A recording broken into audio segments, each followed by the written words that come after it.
Hi guys, my name is Megan and today I'm going to be telling you about my cancer treatment journey. Before I start, please make sure to like this video, subscribe and turn on my video notifications so you don't miss a video. Let's get started.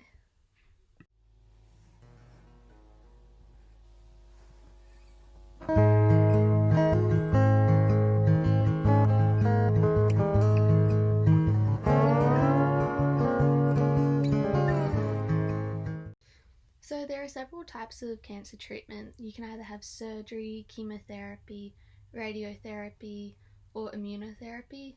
That's all that I know of, but there are definitely many other types.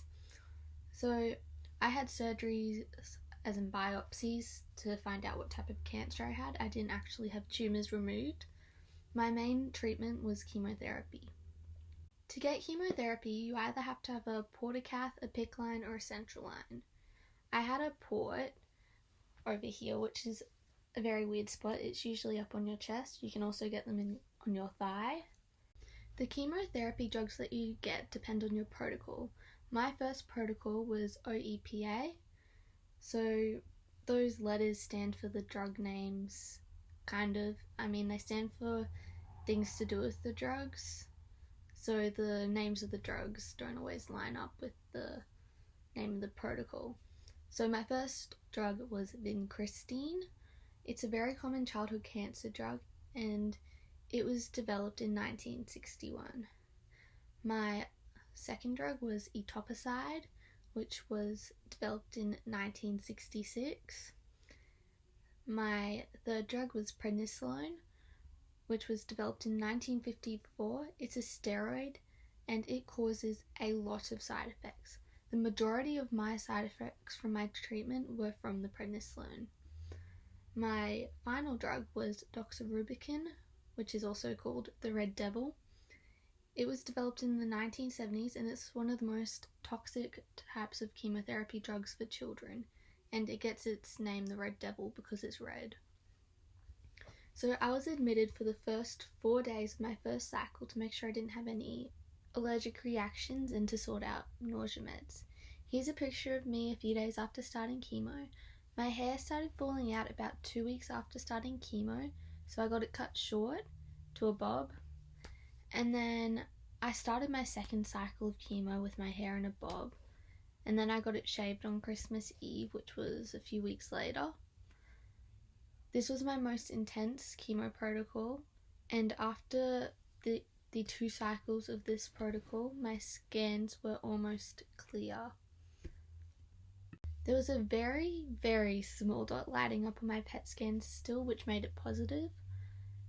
This meant that I was meant to have radiation, but because it was such a small, it was a really small little spot, we decided not to risk radiation.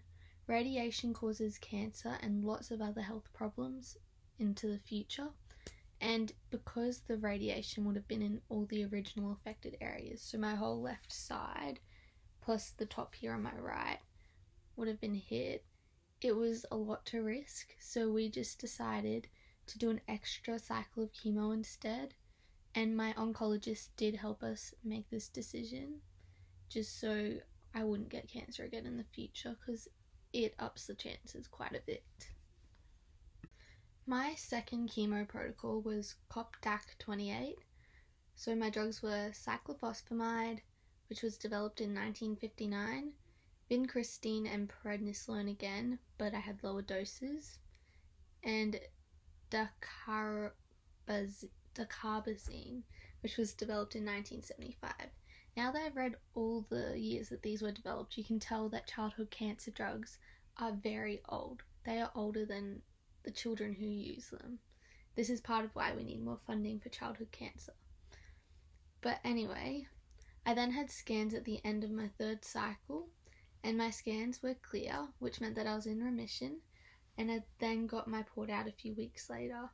I got to ring the bell at my 3-month scans, and my scans were still clear.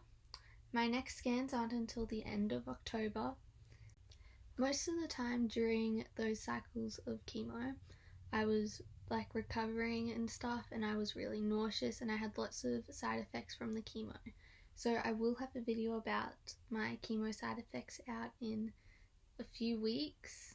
So turn on those post notifications so you don't miss it. And that's when I'll get into that stuff more. But there wasn't really much that happened other than me getting chemo and recovering.